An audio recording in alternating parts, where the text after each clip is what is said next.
Sabai Morse kabarkan anak keduanya sakit hingga harus dirawat di RS. Istri Ringo Agus Rahman itu pun memohon doa untuk sang buah hati. Artis Sabai Morsek tengah dilanda kekhawatiran. Ia mengabarkan bahwa sang putra bungsu, Curtis Sigi Morsek, tengah sakit. Curtis Sigi Morsek diketahui terkena demam berdarah dengue atau DBD. Oleh sebab itu, bocah berusia 1 tahun 1 bulan tersebut harus dirawat di rumah sakit.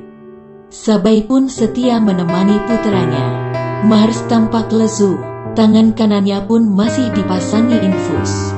Sabai mengaku tak tega melihat putranya itu. Ia berharap putranya lekas sembuh dan bisa kembali bermain di rumah.